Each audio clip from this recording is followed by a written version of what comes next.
வணக்கம் நேயர்களே, ஆயுத எழுத்திற்கு உங்களை வரவேற்பது நான் கார்கே. நேற்று நடந்த மத்திய அமைச்சரவை கூட்டத்தில் பல விஷயங்களுக்கு ஒப்புதல் கொடுத்தாங்க. ஒரே நாடு ஒரே தேர்தலுக்கு மத்திய அமைச்சரவை ஒப்புதல் வழங்கி இருக்கிறது. நிறைவேற்றிய தீர்வோம், 80% மக்கள் இதற்கு ஆதரவு அப்படின்னு பாஜக கூறுகிறது. இன்னொரு புறம் இது நாட்டை துண்டாடக்கூடிய முயற்சி, இந்தியா சுக்குநூறாகும் அப்படின்னு இந்தியா கூட்டணியுடைய கட்சிகள் கடுமையாக எதிர்க்கிறார்கள். 3 மாநில தேர்தல்களையே ஒன்றாக இவர்களால் நடத்த முடியவில்லை. எவ்வாறு ஒரே நாடு ஒரே தேர்தல் சாத்தியம் அப்படின்ற கேள்வியை எழுப்புகிறார்கள்.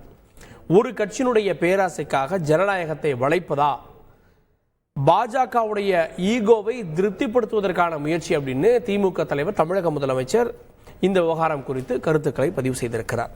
ஒரே நாடு ஒரே தேர்தல் அவசியமா இல்லை அரசியலா விவாதிக்கிறோம். சிறப்பு விருந்தினர்களோடு பாஜக தரப்பிலிருந்து மாநில செயலாளர் திரு எஸ் ஜி சூர்யா நிகழ்ச்சிக்கு வரவேற்கிறேன். திமுக தரப்பிலிருந்து செய்தி தொடர்பாளர் வழக்கறிஞர் திரு சரவணன் அவர்கள், அவரையும் நிகழ்ச்சிக்கு வரவேற்கிறேன். வலதுசாரி ஆதரவு நிலைப்பாட்டுடன் திரு ரமேஷ் சேதுராமன் அவர்கள், அவரையும் நிகழ்ச்சிக்கு வரவேற்கிறேன். நான் முதல்ல திரு சரவணனுடைய பார்வையை வாங்கலாம். திரு சரவணன், தமிழக முதலமைச்சர் திமுக தலைவர் அறிக்கை வெளியிடுறார்.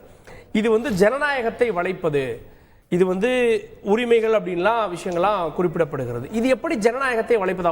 ஒரு விஷயத்தை புதுசா கொண்டு வரப்போ அது எப்படி ஜனநாயகத்தை வளைப்பதாகும்? நல்ல கேள்வி. இப்போ நம்ம இந்தியாவில் எந்த வகையான ஜனநாயகத்தை ஃபாலோ பண்ணிட்டு இருக்கோம் அப்படின்னா பாராளுமன்ற ஜனநாயகம். பாராளுமன்ற ஜனநாயகத்துல முக்கியமான அம்சம் என்ன அப்படின்னா மல்டி பார்ட்டி டெமோக்ரஸி. பல கட்சிகள் சேர்ந்து இங்க இந்த ஜனநாயகத்துல தேர்தலில் போட்டியிடலாம், இது பண்ணலாம் அப்படின்னு சொல்லி இது இருக்கு. இப்போ என்ன சொல்றாங்க இவங்க, இது ஒரே நாடு ஒரே தேர்தல்னு சொல்லி கொண்டு வர போகிறோம். India union of states. அந்த அடிப்படையில மாநிலங்கள் அவர்கள் பேசக்கூடிய அந்த மொழியின் அடிப்படையில பிரிக்கப்பட்டது. சோ ஒவ்வொரு மாநிலத்திற்குமே தனியாக வென்று ஒரு அடையாளம் இருக்கிறது. அவர்கள் மொழியை சார்ந்தோ கலாச்சாரத்தை சார்ந்து எல்லா வகையிலுமே ஒரு அடையாளம் இருக்கிறது. இப்ப நீங்க ஒரே நாடு ஒரே தேர்தல் எனும் பொழுது ஒரே பிரச்சனையை மையமாக வச்சு மாநில தேர்தல்களையும் சரி ஒன்றிய தேர்தல்களையும் நடத்த பாஜக எடுக்கக்கூடிய ஒரு முயற்சி தான் இது. சோ அந்த முயற்சி வெற்றி பெறுமா? கண்டிப்பா வெற்றி பெறாது. வெற்றி பெற்றால் என்ன ஆகும் அப்படின்னா மாநிலங்களுடைய சுயத்தை, மாநிலங்களுடைய அடையாளத்தை அழிக்கக்கூடிய முயற்சி தான்.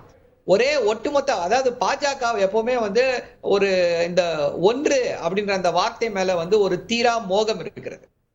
அவர்களால இந்தியாவுடைய பன்முகத்தன்மையை ஏற்றுக்கொள்ள முடியவில்லை. இந்தியாவில பல மொழிகள் பேசக்கூடியவர்கள் இருக்கிறார்கள், பல உடைகள் உடுத்தக்கூடியவர்கள் இருக்கிறார்கள், பல கலாச்சாரங்கள் இருக்கிறது என்ற அந்த கருத்தை அவர்களால் ஏற்றுக்கொள்ள முடியவில்லை. எல்லாமே ஒண்ணுதான் பேசணும், எல்லாமே ஒன்னாதான், ஒன்னா இருக்க ரெடியா இருக்கும். ஒன்னா எப்ப இருக்க முடியும் அப்படின்னா இந்த வேற்றுமைகளை நீங்கள் ஏற்றுக்கொண்டீர்கள் என்றால் தான் ஒன்னா இருக்க முடியும். இந்த வேற்றுமைகளே இருக்கக்கூடாது அப்படின்னீங்கன்னா அது அந்த ஒன்னா இருப்பதற்கு வேட்டு வைப்பதாக ஆகிவிடும் என்பதுதான் இன்றைக்கு எல்லோருமே சொல்லிக் கொண்டிருக்கிறாங்க. இது ஒரே பிரச்சனை சார்ந்த எலெக்ஷனா மாத்த நினைக்கிறாங்க அப்படின்றீங்க. தமிழ்நாடும் பல தேர்தலை கண்டிருக்கு. நான் ரொம்ப டூ எல்லாம் போல, இடையிலே கூட 77 போல, அப்ப சட்டமன்ற தேர்தலும் நாடாளுமன்ற தேர்தலும் ஒன்னா நடந்தது. முடிவுகளே வேறு வேறாகலாம் இருந்திருக்கிறது இல்லையா? வேற வேற, ஒரே வாக்காளர் தான் போறாரு. ஆனா யார் யாருக்கு, ஏன் 2019 என்ன நடந்துச்சு? திமுக கூட்டணி 39 தொகுதிகளை ஜெயிச்சிச்சு. அன்னைக்கு நடந்த 22 தொகுதிகளில் 13 இடங்களை வெற்றி பெற்றது. ஃபுல்லா ஸ்வீப் பண்ண முடியல. 9 இடங்களை எடப்பாடி ஜெயிச்சார். கரெக்டா? கரெக்ட். இந்தியாவில் இருக்கக்கூடிய எல்லா வாக்காளர்களும் தமிழ்நாட்டில் இருக்கக்கூடிய வாக்காளர்களை போல புத்திசாலிகளாக இருப்பார்கள் என்று எப்படி எதிர்பார்ப்பது? எல்லா சமயமும் தமிழ்நாட்டை பொறுத்தவரை அவேர்னஸ் இருக்கு, திராவிட மண். அதனால மக்களுக்கு தெளிவாக தெரிகிறது யாருக்கு ஓட்டு போட வேண்டும், எதற்கு ஓட்டு போட வேண்டும், எப்பொழுது ஓட்டு போட வேண்டும் என்று தெளிவாக தெரிகிறது. இந்தியா முழுக்க இப்படிப்பட்ட சூழ்நிலை தான் நிலவுகிறதா? இந்தியா முழுக்க தமிழ்நாட்டில் இருப்பது போன்ற கல்வி அறிவு இருக்கா? இங்க இருக்கக்கூடிய அந்த அவேர்னஸ் மத்த எல்லா இடத்துலயும் இருக்கா? இது ஒரு விஷயம். அடுத்து முக்கியமா என்ன அப்படின்னா எவ்வளவு அபத்தமானது இந்த ஒரு நாடு ஒரு தேர்தல் என்பதற்கு ஒரு சின்ன எடுத்துக்காட்டு சொல்ல முடியும். என்னன்னா இப்போ 2029 தேர்தல் ஒரே நாடு ஒரே தேர்தலை நடத்துவோம் அப்படின்றாங்க. சரி ஐயா, நடத்துங்க. ஒன்றிய அரசு 2029 டிசம்பர்ல கவிழ்ந்து போகுது. அதிக பெரும்பான்மையை இழந்து விடுகிறது. யாராலையும் ஆட்சி அமைக்க முடியல. அப்ப என்ன பண்ண போறாங்க? ஒட்டுமொத்த மாநில தேர்தல்களையும் கலைத்து விட்டு மீண்டும் வந்து எல்லாத்துக்குமே ஒரே நாடு ஒரே தேர்தல் சொல்லி 2030 எல்லாருக்கும் திருப்பி தேர்தல் நடத்த போகிறார்களா? இல்ல மாநிலங்களுக்கெல்லாம் சொல்றாங்களே, எப்போ ஒரு அரசு கவிழ்கிறதோ அடுத்த தேர்தலுக்கான நாள் முன்பே குறிக்கப்படும். அந்த அரசுடைய ஆயுட்காலம் 2 வருஷம் இருந்தா அந்த 2 வருஷத்துக்கு மட்டும் ஒரு புது அரசு வரும், புது தேர்தல். அதுக்கு இல்ல இப்ப அதுதான் சொல்றேன், அதுக்கும் வரேன். இப்போ இந்த இதாயிடுச்சுன்னு வச்சுக்கோங்க, இல்ல இதுக்கு தேர்தல் இருக்கட்டும், மாநில அரசுகள் கண்டினியூ பண்ணட்டும், இந்த இதுக்கு மட்டும் தேர்தல் வரட்டும் அப்படின்னா அப்ப என்ன ஆகும்? அப்ப அது ஒரே நாடு ஒரே தேர்தல் இல்ல. ஏற்கனவே நம்ம ஃபாலோ பண்ணிட்டு இருக்கிறது நீங்க சொல்லக்கூடிய பிக்ஸட் டென்யூர் அப்படின்னா, பாராளுமன்ற ஜனநாயகத்துல எது பிக்ஸட் டென்யூர்? அப்ப நீங்க வந்து நமக்கு வந்து 180 தமிழ்நாட்டை பொறுத்தவரை 117க்கு மேல இருக்கு அப்படின்னா, அது குறைஞ்சு போச்சு அப்படின்னாலும் அப்ப 2 வருஷம் கண்டினியூ பண்ணுமா? அதுதான் பாராளுமன்ற ஜனநாயகமா? இது பாராளுமன்ற ஜனநாயகம் அல்ல. ஒரே நாடு ஒரே தேர்தல் என்பது, ஒரே நிமிஷம் இருங்க முடிச்சிடுறேன். பாராளுமன்ற ஜனநாயகத்தை குழி தோண்டி புதைத்து விட்டு பிரசிடென்ஷியல் ஃபார்ம் ஆஃப் கவர்மெண்ட் அதை நோக்கி கொண்டு செல்வதற்கான முயற்சி தான் அமெரிக்கால இருக்கு. அதிபராட்சி முறையை நோக்கி நகர்தா அப்படிங்கிற கேள்வி எழுப்புறீங்க. ஒரு நிமிஷம் இருங்க, ஒரே நிமிஷம் இருங்க. இது பிக்ஸட் டென்யூர் 2 வருடங்கள். கவர்னர் எலெக்ட் ஆவாரு, பிரசிடென்ட் எலெக்ட் ஆவாரு. கவர்னர் 51% ஓட்டு வாங்கினா போதும். எப்படி ஒரு எம்எல்ஏ தேர்ந்தெடுக்கப்படுகிறாரோ அது போல அவரு வந்து 2 வருஷம் எப்படி, ஏன்னா 51% ஓட்டு வாங்கிட்டாரு, அதனால 2 வருஷம் கண்டினியூ பண்ணுவாரு. அது வந்து நம்முடைய பேசிக் ஸ்ட்ரக்சர் டாக்டரினுக்கு எதிரானது. கேப்போம், இவர்கள் என்ன கொண்டு வந்தாலும் அது வாய்ப்பே கிடையாது, நடத்தவே முடியாது இவர்களால். இப்ப இருக்கக்கூடிய இந்த 240 வைத்துக் கொண்டு இவர்கள் கனவு வேணுமானாலும் காணலாம். அதை கொண்டு வருவோம், இதை கொண்டு வருவோம். கேப்போம் திரு சூர்யாட்ட. முதல்ல வந்து இது நடைமுறை சாத்தியமான கேள்விக்குள்ள போறதுக்கு முன்னாடி 2/3 வேணும். நம்பரே இல்லையே, எப்படி 240 வச்சு என்ன பண்ணுவீங்க? உங்களுக்கு உண்மையிலே அக்கறை இருந்தா அது எப்போ பண்ணியிருக்கணும்? போன ஆட்சியில பண்ணியிருக்கணும், அதற்கு முந்தைய ஆட்சியில பண்ணியிருக்கணும். இப்ப பண்ணுவது என்ன? டைவர்ட்டிங் பாலிடிக்ஸ் கேட்கறாங்க. திசை திருப்புறீங்களா? முதல்ல ஒரு அன்இன்டரப்டடா ஓப்பனிங் ரிமார்க்ஸ் கொடுங்க. அவர் வந்து இந்த கமிட்டி பரிந்துரைகளை படிக்கலன்றது நல்லா தெரியுது. பட் அவர்களுடைய தலைவர்கள் பேசினது கூட படிக்காம இருந்திருக்காங்கன்றது இப்பதான் தெரியுது. என் கையில நெஞ்சுக்கு நீதி 2ஆம் பாகம் வைத்திருக்கிறேன். அட்டை போடாம காமிக்கிற மக்களுக்கு இதுல வந்து ஒரே நாடு ஒரே தேர்தல் வேண்டும் அப்படின்ற கருத்துக்களை வந்து திரு கருணாநிதி அவர்கள் வலியுறுத்தி இருக்கிறார். அது குறித்து தேர்தல் பொதுக்கூட்டங்கள், அதாவது 1971 இந்திரா காந்தி அம்மையார் வந்து மத்திய அரசை கவிழ்க்கிறாங்க. அப்போ தமிழக அரசுக்கு இன்னும் ஒரு வருஷ காலம் இருந்தாலும் அவர் கழிச்சிட்டு தேர்தல் வைக்கிறார். இப்போ அது குறித்து கேட்கப்படும் போது அவர் கூறிய விஷயங்கள், பொதுக்கூட்டங்களில் என்ன பேசியிருக்கேன் அப்படின்றத அவர் புத்தகத்திலே அவர் எழுதியிருக்காரு. இது சொன்னா இது எதற்கு தேவைன்றது திரு கருணாநிதி அவர்கள் வார்த்தைகள்லேயே பதில் கிடைச்சிரும். எல்லா விஷயங்களையும் பல டைமென்ஷன்களில். எனக்கு ஒரு 2 நிமிஷம் கொடுங்க, நான் இதை படிக்கிறேன். கார்த்திகை மாதத்தில் அகல் விளக்குகளை ஏற்றுவார்கள் தாய்மார்கள். தீப்பெட்டியிலிருந்து ஒரு குச்சியை எடுத்து உரசி ஒரு விளக்கை பற்ற வைத்து விட்டு கீழே போட்டுவிட்டு மற்றொரு விளக்கை ஏற்ற இன்னொரு குச்சியை எடுத்து உரசிட மாட்டார்கள். ஒரு தீக்குச்சியினால் எவ்வளவு விளக்குகளை ஏற்ற முடியுமோ அவ்வளவு விளக்குகளையும் ஏற்றுவார்கள். அது போலத்தான் நாடாளுமன்ற தேர்தலையும் சட்டமன்ற தேர்தலையும் ஒரே நேரத்தில் நாம் நடத்துகிறோம். இன்னொரு உதாரணம் நான் சொல்றேன். அதுல வந்து என்னென்ன பெனிஃபிட்ஸும் சேர்த்தே சொல்றாரு. பப்ளிக் மீட்டிங்ல திரு கருணாநிதி அவர்கள் பேசிய பேச்சுது. ஸ்டுடியோக்கள் நிறைந்துள்ள கோடம்பாக்கம் பகுதியில் உள்ளவர்களுக்கு நன்றாக தெரியும். ஸ்டுடியோவில் ஒரு கொலு மண்டபம் செட் போட்டார்கள் என்றால் அதில் எடுக்கப்பட வேண்டிய அத்தனை காட்சிகளையும் எடுப்பார்கள். ஒரு கொலு மண்டபம் காட்சியை எடுத்துவிட்டு அந்த செட்டை கலைத்து பிறகு வேறு காட்சியை எடுத்து முடித்துவிட்டு மீண்டும் ஒரு முறை கொலு மண்டப செட் போட்டு கொலு மண்டப காட்சியை எடுக்க மாட்டார்கள். அப்படி எடுத்தால் பணம் விரயமாகும். அவரே சொல்லிட்டார், பணம் விரயமாகுது, கம்ஃபர்டபுளா இருக்கு, பாலிசி டெசிஷன்ல வந்து தேக்கம் இருக்காது. இது எல்லாமே இப்ப நான் ஒன்னும் சொல்றேன். இப்ப 2014 தேர்தல் அறிக்கையிலே நாங்க இது சொல்லிட்டோம். அதுக்கப்புறம் எந்த முன்னெடுப்பும் எடுக்கலையான்னு கேட்டீங்கன்னா நிறைய முன்னெடுப்புகள் எடுத்துரும். உதாரணமா நீங்க கேட்டீங்க ஏன் போன கவர்மெண்ட்ல பண்ணல. 2019 நாங்க ஆட்சிக்கு வந்த உடனே ஜூன் 19ஆம் தேதி பிரதமர் நரேந்திர மோடி அவர்கள் தலைமையில் அனைத்து கட்சி கூட்டம் கூட்டப்படுகிறது. அதுல காங்கிரஸ், கம்யூனிஸ்ட் முதற்கொண்டு எல்லா கட்சிகளும் கலந்து கொள்றாங்க. 41 கட்சிகளுக்கு அழைப்பு விடப்பட்டு அதுல 19 கட்சிகள் கலந்துக்கிறாங்க, இன்க்ளூடிங் காங்கிரஸ், கம்யூனிஸ்ட் எல்லாம். அந்த மீட்டிங் முடிஞ்ச உடனே ராஜ்நாத் சிங் அவர்கள் வெளியே வந்து என்ன சொல்றாருன்னா, ஓரளவுக்கு கன்சென்சஸ் வந்திருக்கு, கம்யூனிஸ்ட் பார்ட்டிகள் கூட வெல்கமிங்கா இருக்காங்க, ஆனா இது எப்படி பண்ண முடியும்ன்றது தான் அவங்களுக்கு வந்து கன்ஃபியூஷன் இருக்கு. அதை நாங்க தீர்த்தோம்னா நிச்சயமா இது நடக்கிறதுக்கான வாய்ப்பு இருக்குன்னு 5 வருஷம் முன்னாடியே சொன்னார். இப்போ அது பிரதமர் இந்த தேர்தல் அறிக்கையில் இல்லாதது மட்டும் இல்லாம பல்வேறு வகைகளில் பல்வேறு ரிசர்ச்கள் பண்ணது மட்டும் இல்ல. 2015 சுதர்சன நாச்சியப்பன் தலைமையில் ஒரு கமிட்டி போடப்பட்டது. அவர் காங்கிரஸ் எம்பியா இருந்தாரு. அவர் கூட ஃபைண்டிங்ல வந்து ஒரே நாடு ஒரே தேர்தலுக்கு ஒத்துகை கொடுத்து நிறைய ரெக்கமெண்டேஷன்ஸ் கொடுத்திருந்தார்.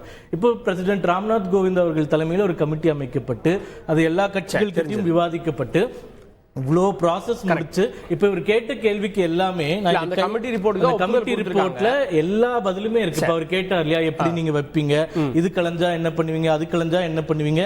இப்ப சிம்பிள் மேத்தமேட்டிக்ஸ் என்னன்னா 60,000 கோடி ரூபாய் ஒரு லோக்சபா தேர்தல் நடத்துறதுக்கு செலவாகுது. இது 1952 வெறும் 11 கோடி ரூபாய் தான்.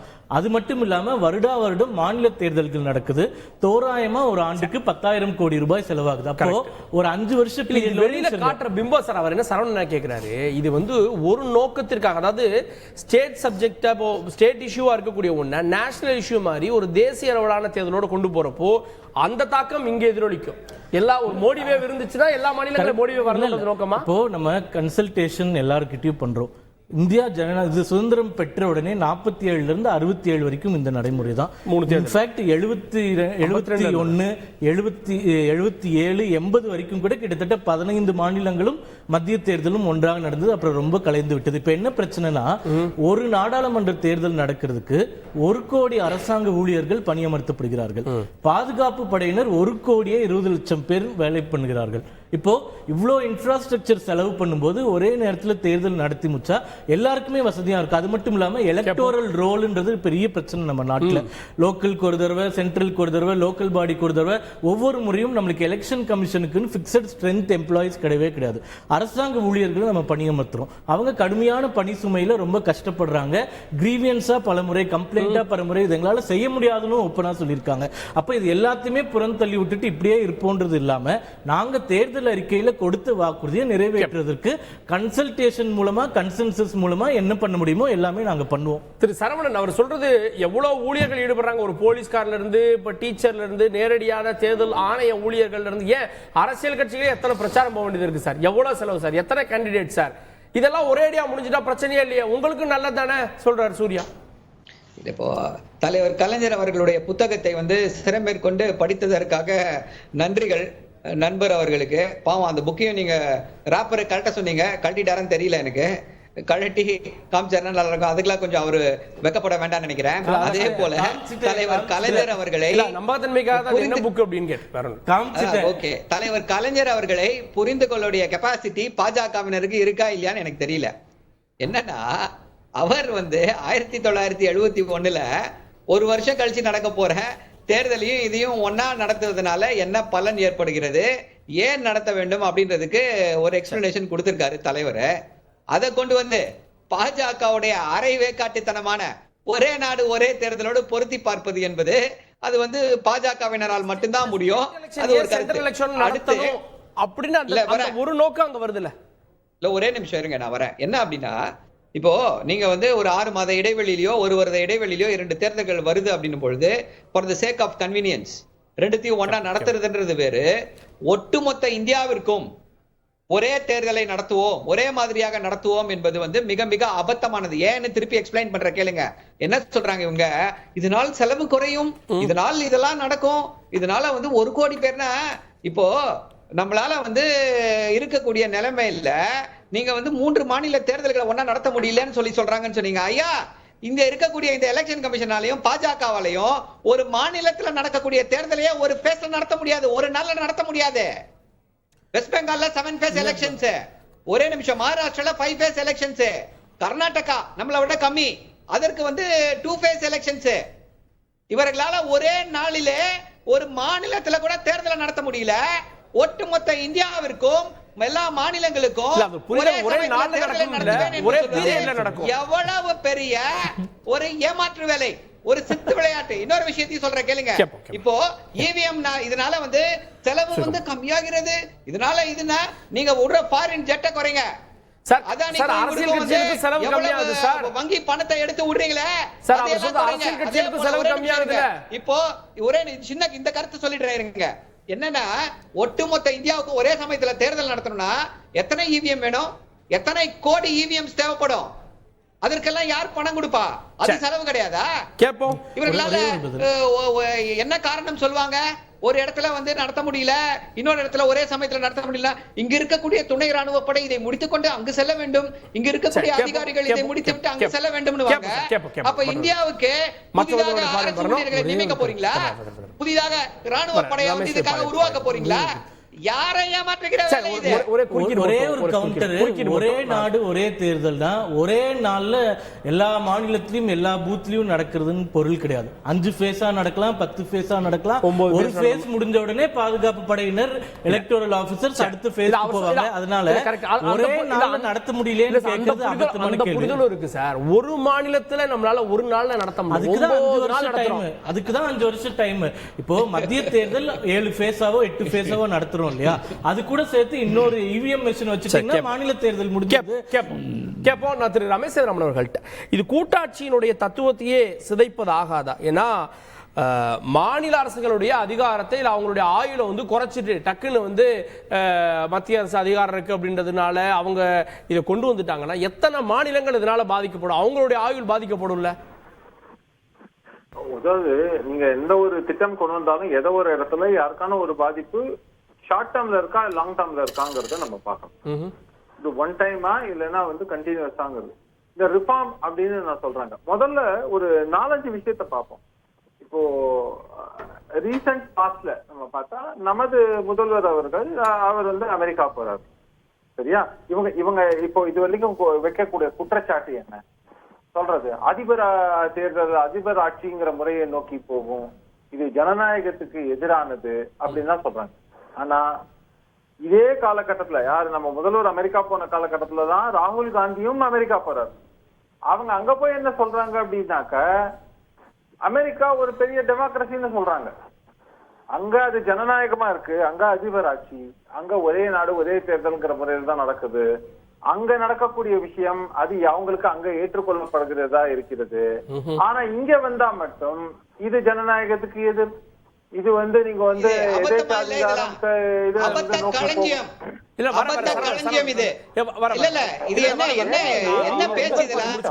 பாக்குறவங்க என்ன நினைச்சுப்பாங்க கார்கே?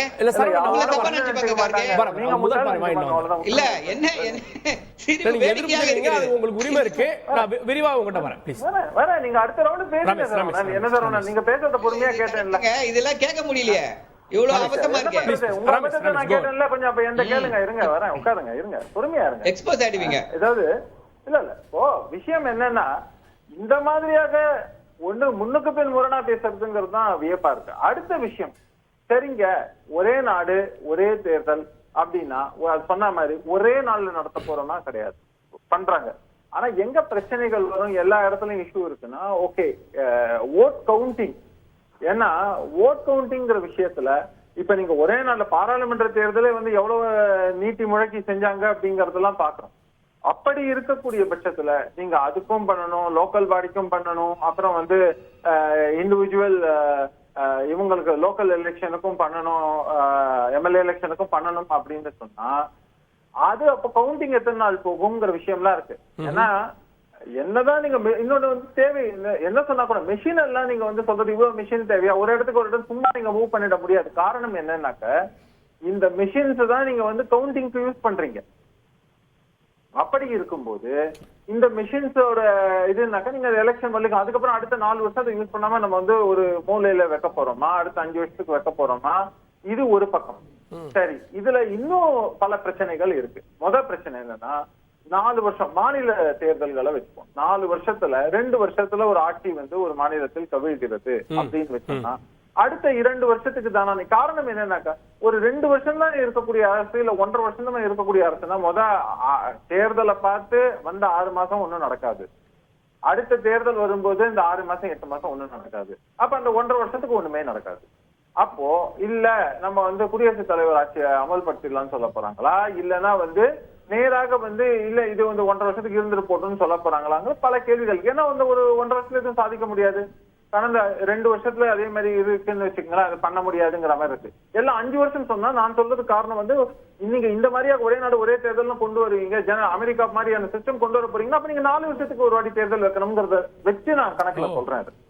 அடுத்த 3வது விஷயம், சரிங்க இப்படியே வேணாம் மாநிலங்களை விட்டுருவோம், மத்திய ஆட்சி அப்படின்னு நம்ம சொல்லும் போது ஏதானும் அரசு ஒண்ணு கவிழ்கிறது. ஏன்னா கூட்டணி கடந்த காலங்கள்ல எவ்வளவு ஆட்சிகள் கவிழ்ந்திருக்குன்னு நம்ம பார்த்திருக்கோம். அப்படி இருக்கும்போது 6 மாசம் 1 இயர் இன்னும் அதை விட குறைவாக இருந்த ஆட்சிகளை எல்லாம் நம்ம பார்த்திருக்கோம். அந்த நிலைமையில அப்போ எந்த மாதிரி ஆகும்? புதிதாக ஒரு எலெக்ஷன் இது பண்ண போறோமா? அப்ப மற்ற இதுக்கு என்ன இருக்கு? அப்ப நீங்க அதே மாதிரி 2 வருஷம் இல்ல 1 வருஷம் இப்படி சொன்னா புதிதாக அதுவும் வந்து ஒரு மத்தியில் ஆளக்கூடிய தீர்வை வந்து ராம்நாத் கோவிந்த் கமிட்டி கொடுத்திருக்கு அப்படின்னு தானே சொல்றாங்க. அதுதாங்க சொல்றாங்க. பட் இட்ஸ் டிபேட்டபிள்ன்றது தான் பாயிண்ட். நான் திரும்பவும் என்னத்துக்கு சொல்ல வரேன்னா இதை இன்னும் ஃபர்தரா அனலைஸ் பண்ணி டிஸ்கஸ் பண்ணணும்ங்கிறது இருக்கு. இதுதான் ஒரே டிபேட்டபிள்னு சொல்றீங்க, ஆனா இது பாசிபிளே இல்லைன்னு சொல்றாங்கல்ல. எங்க நான் கடந்த காலங்கள்ல பாசிபிள் இல்லைன்னு தான் சொன்னேன். ஆனா இவங்க அதை முன்னோக்கி போறாங்க அப்படின்னாக்க அப்கோர்ஸ் டிபேட்டட். ஏன்னா அப்பதான் தெரிய வரும் அது பாசிபிளா இல்லையான்னு. இதுல ரெக்கமெண்டேஷன் சொன்ன மாதிரி சுதர்சன ராஷ்டிரிய கமிட்டி சொல்லியிருக்காங்க. அது மட்டும் இல்ல, கடந்த காலங்கள்ல இல்லவே இல்லையா? கேட்போம். ஏன் 50கள்ல இல்லவே இல்லையா? அது ஒரே நாடு ஒரே தேர்தல் முயற்சி பண்ணல. அதுக்கப்புறம் ஏன் தோல்வி அடைந்ததுங்கிறத பாஸ்ட் இதை வச்சுதான் நம்ம சொல்றோம். ஆனா இந்த பரப்புரைகள் இது எல்லாத்தையும் வச்சு பார்க்கும்போது காங்கிரஸ் பிரமுகர் அவருடைய பார்வை. ஆனா கடைசியா ஓகே, ஒரு நிமிஷம். திரு காங்கிரஸ் கட்சியிலிருந்து செய்தி தொடர்பாளர் திரு SRS இப்ராஹிம் இணைந்திருக்கார். திரு இப்ராஹிம், என்னமோ புதுசா பாஜக ஒரு ஸ்கீமை கொண்டு வந்துட்ட மாதிரி, ஒரு திட்டத்தை கொண்டு வந்துட்ட மாதிரி காங்கிரஸ் உள்ளிட்ட கட்சிகள் எதிர்ப்பு தெரிவிக்கிறது. முதல் 3 தேர்தல்கள் நாடு முழுவதும் அப்படித்தானே நடந்தது. அதன் பிறகு ஒரு 4-5 தேர்தல்கள் 15 மாநிலங்கள் ஒன்னாதான் நடந்தது. புதுசா வந்துட்ட மாதிரி எதிர்ப்பு தெரிவிக்கிறீங்களா ஏன்னு கேட்கிறேன்.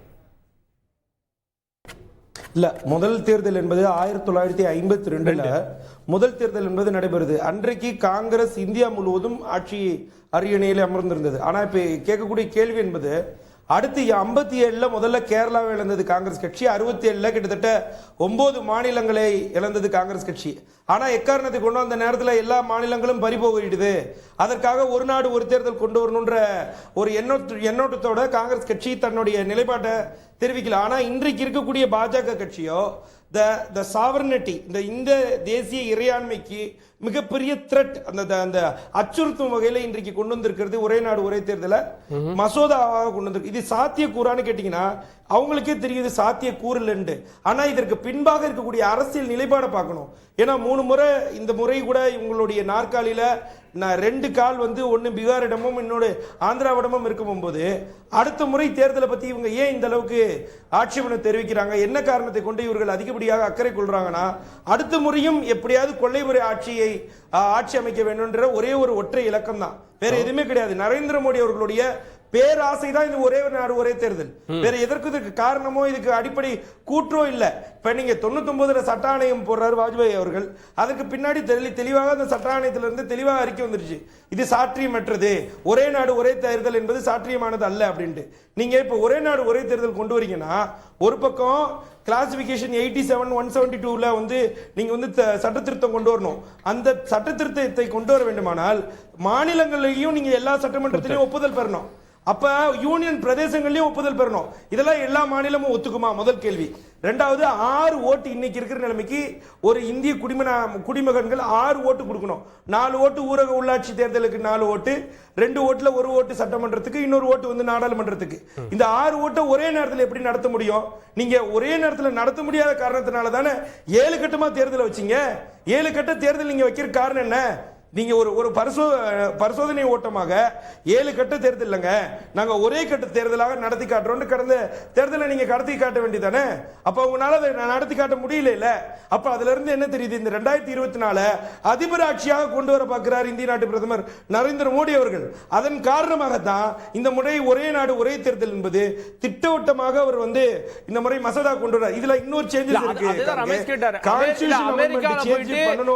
அமெரிக்கால போயிட்டு அந்த ஜனநாயகம் சிறப்பானது அப்படின்லாம் பேசுறாங்க.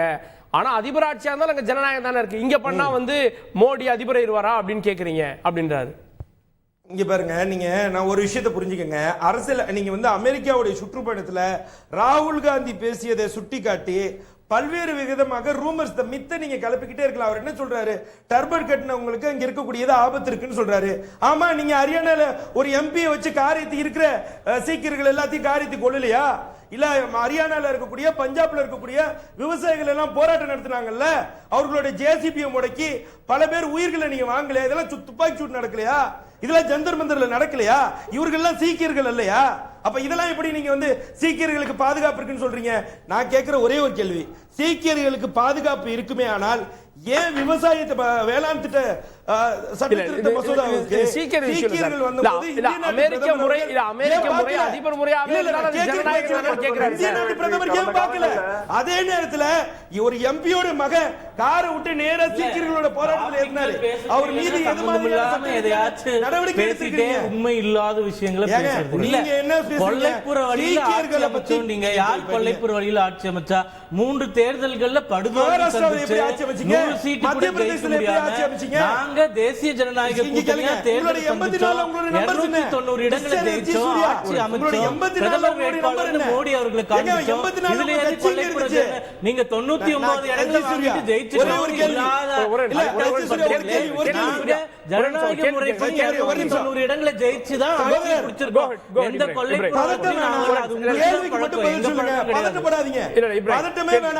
நான் ஒரே ஒரு கேள்வி மட்டும் கேட்கிறேன், கேளுங்க. அதாவது ஆந்திர பிரதேசத்திலும் பீகார்லயும் வாக்குப்பதிவுக்கும் வாக்கு எண்ணிக்கைக்கும் வித்தியாசம் இருந்ததா இல்லையா? தேர்தல் ஆணையம் குறிப்பிட்டு காட்டிச்சா இல்லையா? அதை மட்டும் சொல்லுங்க. எங்க காமிச்சது நீங்க சொல்லுங்க. தேர்தல் ஆணையமே வெளியிடுங்க. முதல்ல ஏடிஆர் தெளிவா வெளியிடுங்க. ஒரே நாடு ஒரே தேர்தல் தான் ஒரு நாள்ல வைப்பாங்கன்னு புரிஞ்சுக்கிறதுலயே எவ்வளவு அழகா இதை புரிஞ்சுக்கிட்டு நீங்களா விவாதம் பண்றீங்கன்னு எங்களுக்கு புரியுது. ஒரே நாடு ஒரே தேர்தல், ஒரே நாள்ல அந்த ஒரே நாடு ஒரே தேர்தல் எத்தனை வைக்க போறீங்க? இல்லனா ஒரே நாடு ஒரே தேர்தல் எத்தனை வைக்க போறீங்க? வேணும்னே இப்படி குழப்ப சொல்லி கேளுங்க. ஒரே நாடு ஒரு கேள்வி தான். ஒரு நாள் எத்தனை தேர்தல் வைப்பீங்க? 10 கட்டமா நடக்கும், 15 கட்டமா நடக்கும். புரிதல் தப்பா இருக்கு, பேசுறதே வேஸ்ட். ஒரே நிமிஷம் ஒரு நிமிஷம். ஒரே நாடு ஒரே தேர்தல நீங்க 10 கட்டமா நடத்துறதுக்கு செலவீனம் அதிகமாகுதுன்னு சொல்லி தானங்க நீங்க ஒரே நாடு ஒரே தேர்தலை கொண்டு வரீங்க. கிடையாது. திரும்பி 10 கட்டமா இதுக்கு நடத்துறதுக்கு ஒரே நாடு ஒரே தேர்தல் கொண்டு வரீங்க. ஓகே, கேள்வி எடுத்துக்கிறேன். திரும்பி ஒரு நிமிஷம். 9 கட்டமா தேர்தல் நடந்துச்சு, மாநில தேர்தல். இந்த கேள்வி கார்கே இந்த அசெம்பிளிஸ் நீங்க ஒரு 16 கட்டம் நடத்தினா செலவு என்ன? 2 ஈக்குவல். கரெக்ட். ஆனா 16 கட்டம் ஒரு தடவை நடத்திட்டீங்கன்னா அடுத்த 5 வருஷம் கழிச்சு தான் திரும்பி 16 கட்டம். இப்ப இருக்கிற முறையில் என்ன?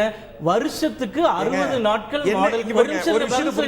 கேள்வி கேட்டீங்க, இருங்க பதில் சொல்றேன். வருடத்திற்கு 60 நாட்கள் மாடல் கோட் ஆஃப் கான்டக்ட்ல போயிடுது. 60 நாட்கள். அப்ப வருஷா வருஷம் 10 மாநிலத்துக்கு 4 மாநிலத்துக்கு 5 மாநிலத்துக்கு தேர்தல் நடத்திட்டே இருக்கீங்க. 6 மாசம் கூட நிம்மதியா எந்த கட்சியாலும் இருக்க முடியல. உடனே model code of conduct policy பண்ண முடியல, தேக்கம் நடக்குது. ஒரு நிமிஷம், நீங்க செலவு பத்தி சொன்னீங்க. பாஜக எலெக்ஷன் மிஷினரி ரொம்ப ஸ்ட்ராங்கா இருக்கு நீங்க தானே சொல்றீங்க. எங்க இப்போ காஷ்மீர் கை வைக்காதீங்க, காஷ்மீர் கையே வைக்காதீங்கன்னு சொன்னாங்க. ஆனா 70 நாட்களாக காங்கிரஸ் கட்சி டெம்பரரி ப்ரொவிஷன் ஒன்னு கொண்டு வந்து இம்ப்ளிமெண்ட் செய்வதற்கு வாக்கு வங்கிக்காக நாட்டு நலனை காவு கொடுத்துட்டு இருந்ததுங்க. நாங்க அதை இம்ப்ளிமெண்ட் பண்ணோம். அதனால இன்னைக்கு காஷ்மீரை நாங்க ஜெயிக்க போறோமா? இல்ல. இது நாட்டுக்காக செய்யக்கூடிய ஒரு விஷயம். அதே மாதிரிதான் ராமர் கோயில் இவங்க 70 ஆண்டு காலமா இழுத்துட்டு இருந்தாங்க, நாங்க பண்ணோம். அதே மாதிரியே ஒரே நாடு ஒரே தேர்தல் இந்த நாட்டுக்கு நல்லதுன்னு நினைக்கிறோம், அதனால இம்ப்ளிமெண்ட் பண்றோம். இப்போ இவங்க இவ்வளவு பேசுறாங்கல்ல, இந்தியாவில் 20 மாநிலங்கள்ல பிஜேபி தான் ஆட்சியில் இருக்கு. இவங்க என்ன சொல்றாங்க? எங்க பீரியட் குறைஞ்சிடும், உங்க பீரியட் ஜாஸ்தி ஆயிடும்னு. இந்த நடைமுறைப்படுத்தப்பட்டால் அதிகமாக பாதிக்கப்பட போவதே நாங்க தான். ஏன்னா 20 மாநிலத்தில் நாங்க ஆட்சியில் இருக்கோம். எங்களுக்கு 10 அசெம்பிளில 3 வருஷம் குறைச்சிட்டா கூட அதை கூட நாங்க எடுத்துக்கிறதுக்கு தயாரா இருக்கோம். அதுல இன்னொன்னு சொன்னார். அதாவது இந்த மகாராஷ்டிரா மாதிரியான மாநிலங்கள்ல புறவாசல் வழியா வந்தீங்க.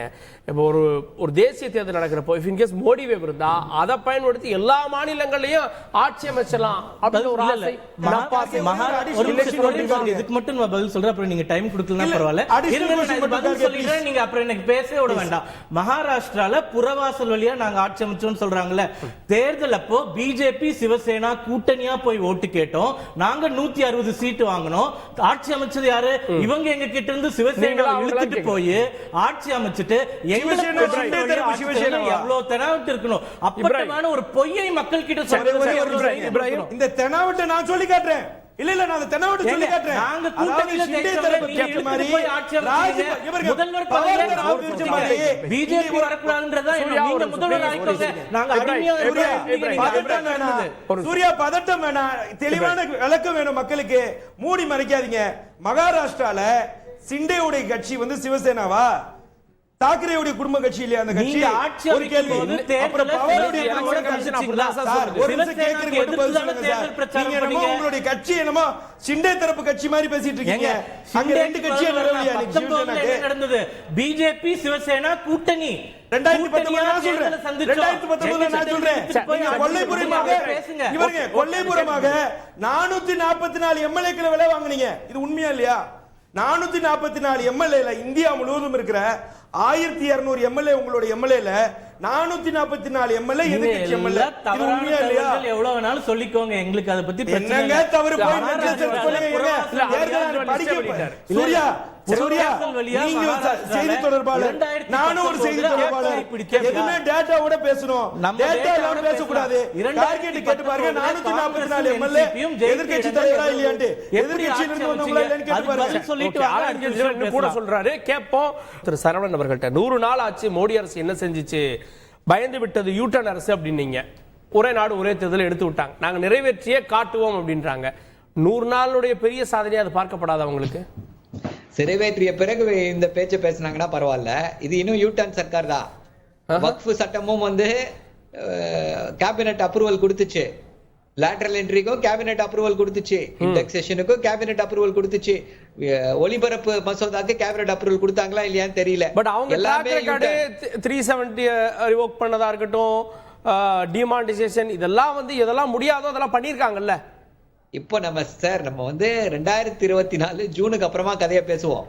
பழங்கதையா பேசி என்ன ஆக போகுது? இப்போ 2024 ஜூனுக்கு அப்புறம் இன்னும் மோடி சிரிக்கவே இல்லை. இது ஒரு விஷயம். என்ன அப்படின்னா, இவர்கள் சொல்லக்கூடிய இந்த விஷயங்களை பாத்தீங்க அப்படின்னா, என்ன அமெரிக்கால வந்து போய் புகழ்கிறார்களே அமெரிக்காவை, அங்கே வந்து ஜனநாயகம் இல்லையா அப்படின்னு கேக்குறாங்க. ஐயா, அங்க ஒரே நாள்ல முடிச்சிடுவாங்க தேர்தல். 50 மாநிலங்களுக்கும் அப்புறம் அதிபர் தேர்தல் ஒரே நாள். காலையில ஆரம்பிப்பாங்க, நைட்டு முடிச்சிடுவாங்க. நைட்டு சில இதுல வந்து போட்டிங் பேலட்டும் இருக்கு, இவிஎம்மும் இருக்கு. நைட்டு வந்து 12 மணிக்கு ரிசல்ட் அனௌன்ஸ் பண்ணிடுவாங்க. இங்க அப்படியா? ஒரு ரிசல்ட்டுக்கு வந்து எவ்வளவு நாள் வெயிட் பண்ணணும்? 45 நாள் வெயிட் பண்ணணும். எல்லாத்தையும் முடிச்சு அமர அது 6 மாசத்துல இந்த 3 மாச தேர்தலை வந்து ஒரே நாடு ஒரே தேர்தல் நான் சொல்ல முடியும்? இதை அது அப்படி சொல்ல முடியாது. அதே போல இவர்கள் பேசுவதை பிக்சட் டென்யூர் இதெல்லாம் கேட்டா என்ன தோணுகிறது அப்படின்னா, இவர்கள் வந்து இந்தியாவுடைய அந்த பாராளுமன்ற ஜனநாயகத்தை மாற்ற வேண்டும் என்று நினைக்கிறார்கள். நம்ம வந்து பிரிட்டிஷ் பார்லிமெண்டரி ஃபார்ம் ஆஃப் டெமோக்ரஸியை ஃபாலோ பண்றவங்க, மல்டி பார்ட்டி டெமோக்ரஸி, அதை மாற்ற வேண்டும் என்ற முயற்சி தான் இதில் அப்பட்டமாக தெரிகிறது. இவர்கள் சொல்வது போல பிக்சட் டென்யூர்னா நம்மளுடைய அரசியலமைப்பு சட்டத்துல அதற்கு இடமே இல்லை. இடமே இல்லாததை வந்து தைரியமா சொல்லுங்க. உங்களுக்கு தெம்பு திராணியும் தைரியமும் இருக்குன்னா இந்த prime ministerial form of cabinet form of கவர்மெண்ட்டை மாத்தி அதிபர் முறையை கொண்டு வர போகிறோம், அதற்கு உங்கள் ஆதரவு தேவைன்னு இந்திய மக்கள் கிட்ட தைரியமா சொல்லுங்க. சொல்லி ஓட்டு கேளுங்க, ரெஃபரண்டம் வைங்க. ஜெயிச்சு அதுக்கு இந்திய மக்கள் ஒத்துக்கிட்டாங்க அப்படின்னா அதற்கப்புறம் இதை கொண்டு வரலாம்.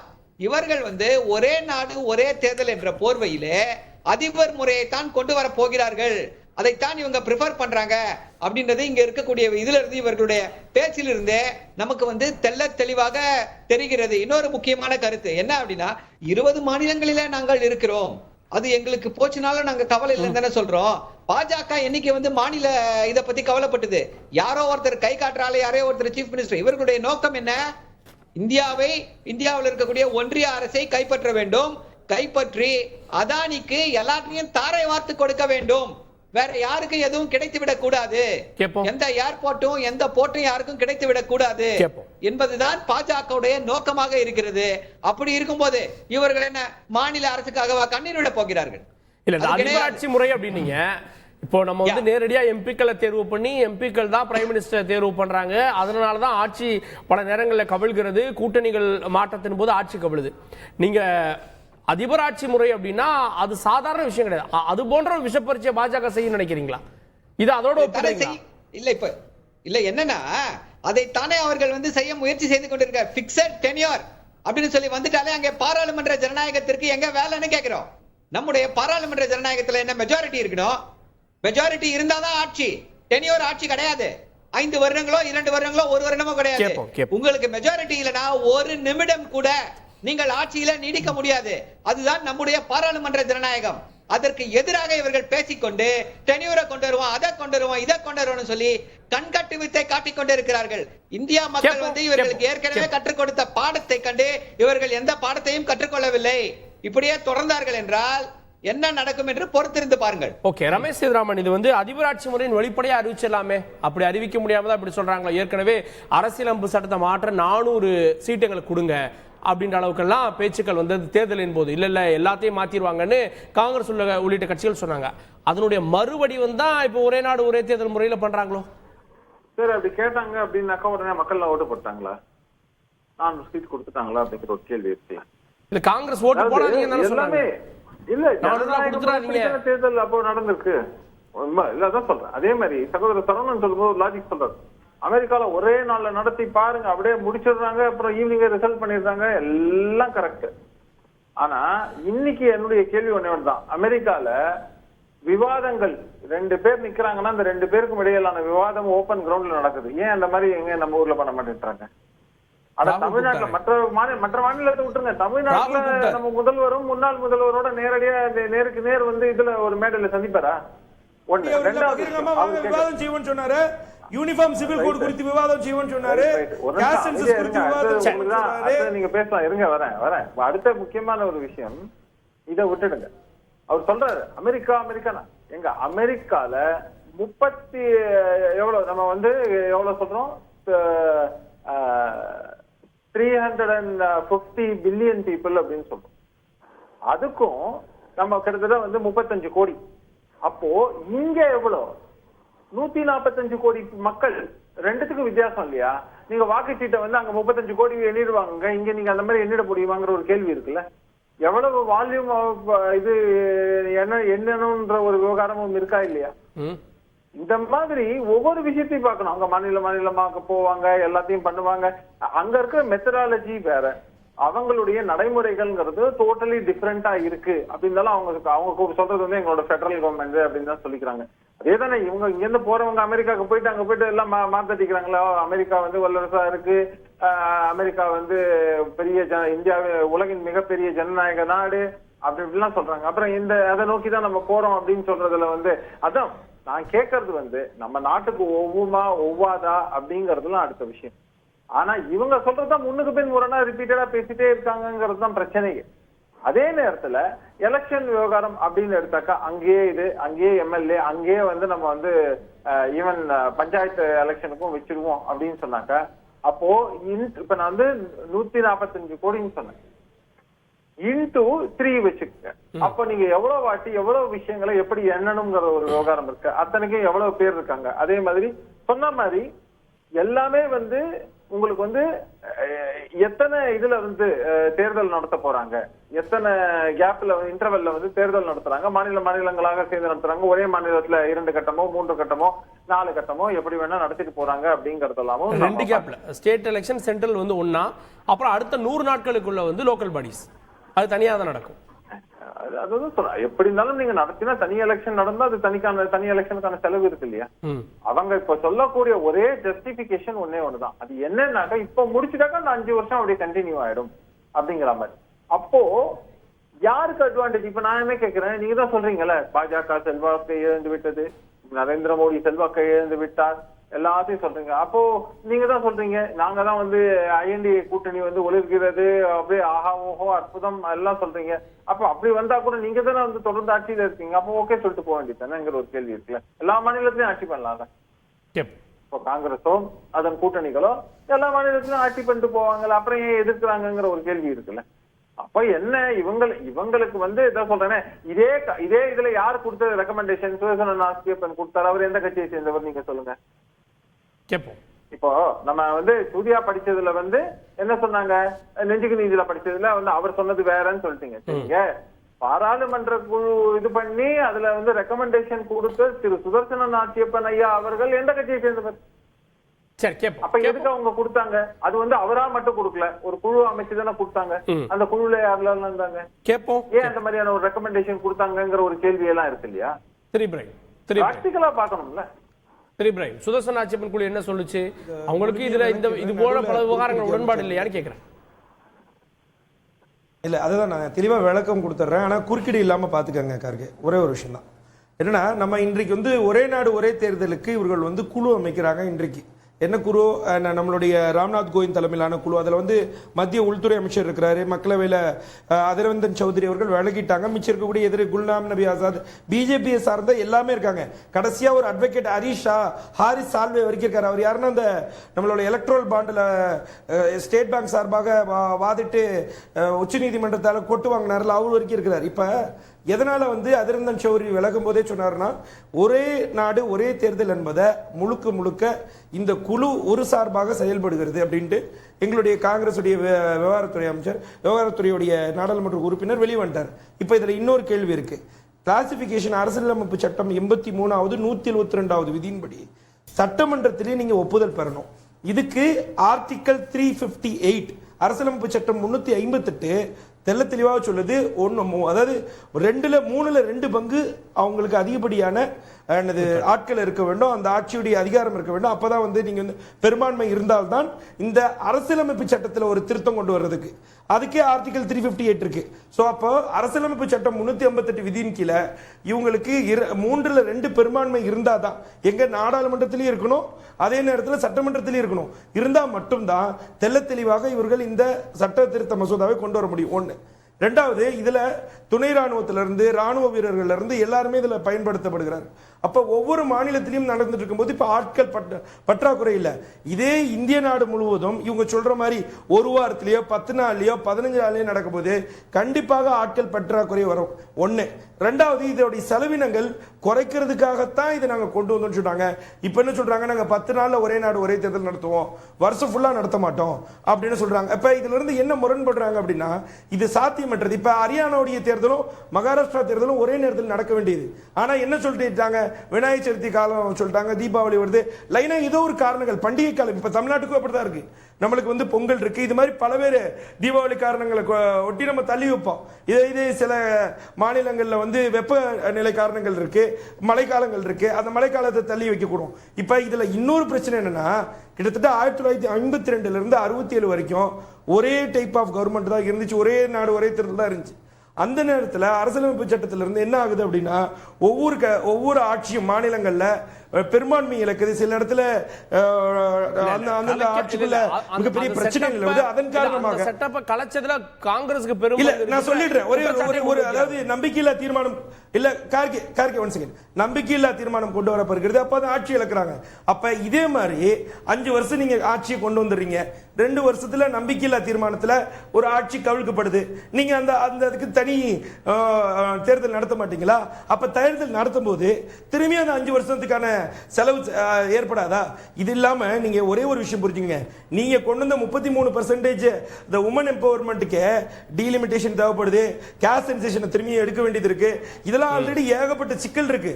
இப்படி சிக்கல் இருக்கும் போதும் தெரிந்து கொண்டே இந்த இந்திய இறையாண்மைக்கு எதிராக அரசியலமைப்பு சட்டத்தை அச்சுறுத்த வேண்டும் என்று ஒற்றை காரணத்துக்காக கொண்டு வரப்பட்டது இந்த நரேந்திர மோடி அவர்களால். புரியுது, நடைமுறையில் பல சிக்கல் இருக்கு. ஒருவேளை நடந்தா இப்ப தேசிய அளவுல மோடிவே இருந்தா பல மாநிலங்களையும் பாஜக கைப்பற்றின்னு எதிர்க்கட்சிகள் அச்சப்படுதோ? இல்ல, கண்டிப்பா கிடையாது. நாங்க தெளிவா இந்த விஷயத்துல தெளிவா ஒரு விஷயம் சொல்றோம். இப்ப இங்கதான் பிரச்சனையே இருக்கு. கடைசியா ஏடிஆர் ரெக்கார்டு, ஏடிஆர்ன்ற ஒரு அசோசியேஷன் ஆஃப் டெமோக்ராட்டிக் ரிஃபார்ம்ஸ் சொல்லிட்டு ஒரு பிளாட்ஃபார்ம் என்ன பண்றாங்கன்னா, ரெக்கார்டு எடுக்கிறாங்க. இந்தியா முழுவதும் 538 தொகுதியில் நடந்ததுல எத்தனை தொகுதிகள்ல வாக்கு பதிவுக்கும் வாக்கு எண்ணிக்கைக்கு வித்தியாசம் இருக்குன்னு பார்த்தா கிட்டத்தட்ட 78 தொகுதிகள்ல வாக்கு பதிவுக்கும் வாக்கு எண்ணிக்கைக்கு வித்தியாசம் இருக்கு. இதை தெல்ல தெளிவாக நிர்மலா சீதாராமனுடைய கணவர் அவர்கள், இன்றைய நிதியமைச்சருடைய கணவர் அவர்கள் பிரபாகர் அவர்கள் சொல்றாரு, the 78 seats has been manipulated சொல்றாரு.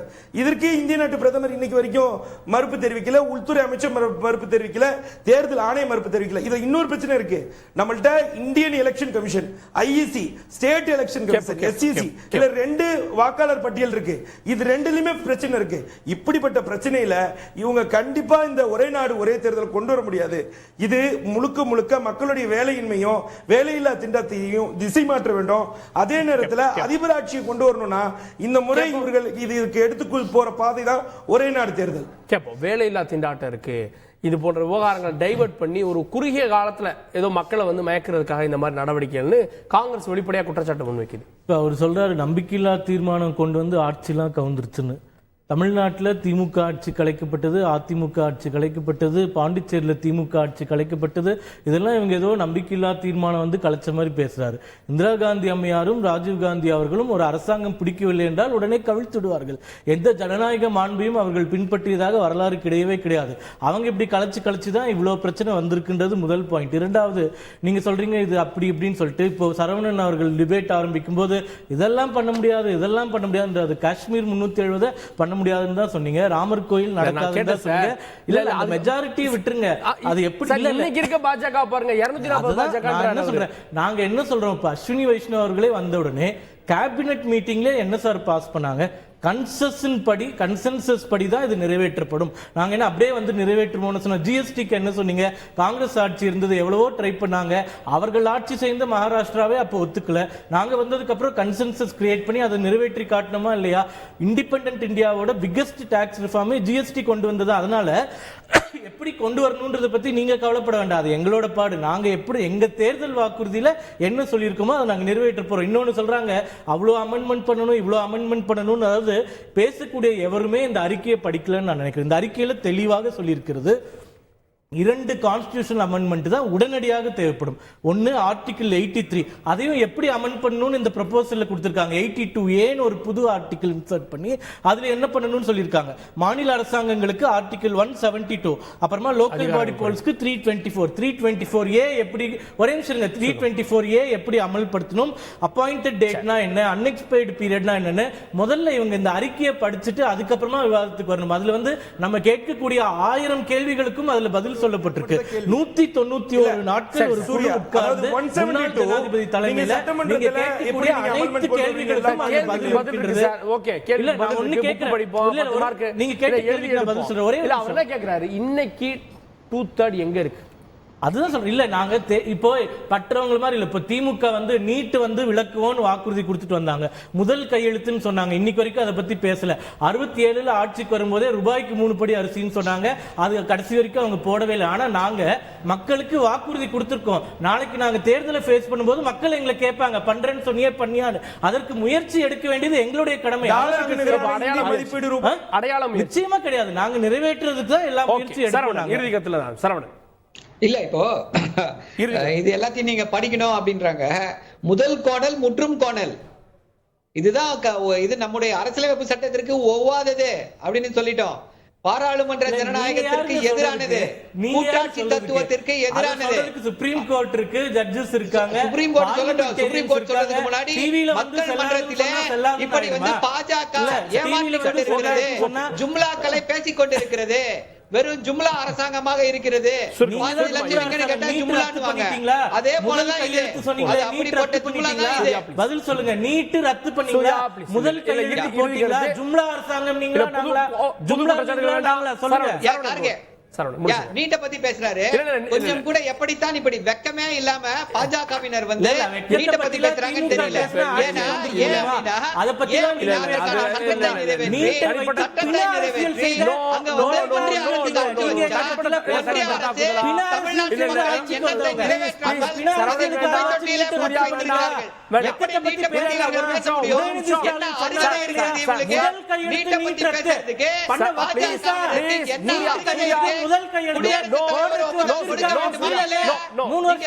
கையெழுத்து மக்களை ஏமாற்றி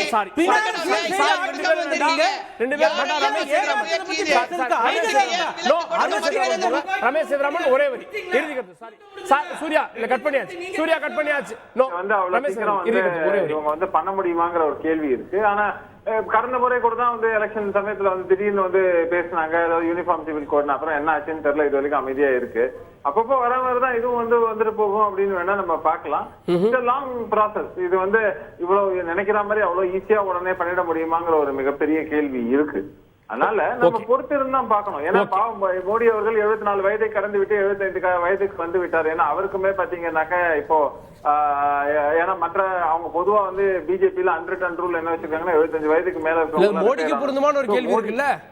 இல்ல மோடி மட்டும் என்ன ஸ்பெஷலா என்ன அப்படி கிடையாது. அவர் வந்து அது எழுதப்பட்ட சட்டமில்லைன்னு அவங்களே சொல்றாங்க. அமித்ஷாவே சொன்னாரு சார். அவர் எல்லாருடைய ஆதர்ச தலைவராக இருக்கிறார். அவர் வந்து அப்படி பண்ண மாட்டாருங்கிற ஒரு கேள்வி பதில் இருக்கு. ஆனா அதுதான் சொல்றேன், அதுக்கு முன்னாடி தான் போவதற்கு முன்னாடி ஏதாவது ஒரு நல்ல விஷயத்தை ஏதாவது பண்ணிவிட்டு போகலாம்னு ஆசைப்படும் போது அவர் அதற்கான ஒரு முயற்சியை வந்து யூனிஃபார்ம் சிவில் கோடையும் இதையும் எடுக்கிறாரோன்னு எனக்கு தோணுது. அவ்வளவு. ஓகே ஓகே இப்ராஹிம் ஒரே வரி. திரு இப்ராஹிம், அதாவது அவங்க என்ன சுட்டி காட்டுறாங்க அப்படின்னா அரசியல் இப்ப ஒரே நாடு ஒரே தேர்தல படிக்கல அப்படின்னு சொல்றாரு. இவங்க எடுத்துக்காட்டா எங்க சொல்றாங்கன்னா ஸ்வீடன் போன்ற நாடுகள்லாம் ஒரே நாடு ஒரே தேர்தல் தான் இருக்குன்னு சொல்றாங்க. நல்லா புரிஞ்சுக்கணும், எஸ் ஜி சூர்யா சகோதரர் அவர்களுக்கு இந்திய நாட்டு பிரதமர் அவர்களுக்கே தெரியல ஸ்வீடன்ல சட்டமன்ற எலெக்ஷனே கிடையாது. அதை முதல்ல தெரிஞ்சுக்கங்க. என்னன்னே படிக்காம ஒரு அரைகுறை ஒரு கவர்மெண்ட் வச்சுக்கிட்டு பாதி கவர்மெண்ட் மெஜாரிட்டி இல்லாம மைனாரிட்டி பாஜகவை வைத்துக் கொண்டு இன்றைக்கு பிதற்றுகின்ற அரசியலை இன்றைக்கு நரேந்திர மோடி அவர்கள் மேற்கொண்டு வருகிறார். இது அச்சத்தின் வெளிப்பாடு. அவ்வளவுதான். சூர்யா ஒரே வரி தான். இதை அமல்படுத்துவது முழு வீச்சில் இருக்கும். அதற்கான முழு முயற்சி எடுப்போம். இதற்கு முன்னாடி எப்படி நீங்க செய்ய முடியாதுன்னு சொன்னதெல்லாம் செஞ்சு காட்டணுமோ அதே மாதிரி செய்வோம். ஏன்னா எங்களுக்கு மக்கள் ஓட்டு போட்டிருக்காங்க. நாங்க சரவணன் ஒரே வரி. புதிய கூட்டம் சரவணன். முதல்ல மோடி சிரிக்கிட்டோம். சிரிச்ச பிறகு இதெல்லாம் நடக்குதான்னு பாப்போம். 2024 அப்புறம் சிரிக்கவே இல்ல. 2024 அப்புறம் சிரிக்கவே இல்ல. முதல்ல அவர் சிரிக்கிட்டோம், அப்புறம் மத்த கதையை பேசலாம். ஓகே, ஒரே நாடு ஒரே தேர்தல் சாத்தியமா அப்படின்னா அதற்கான பல தடைகள் இருக்கு. எப்படி கடக்க போகிறது பாஜக மாநிலங்கள், இந்தியா கூட்டணியுடைய எதிர்ப்பு எப்படி சமாளிக்க போகிறது பொறுத்து பார்க்கலாம். அதில் பங்கு கொண்ட சிறப்பு விருந்தினர்கள் அனைவருக்கும் நன்றி. பார்த்தவங்களுக்கும் நன்றி நேயர்களே. தொடர்ந்து தொலைக்காட்சியுடன்.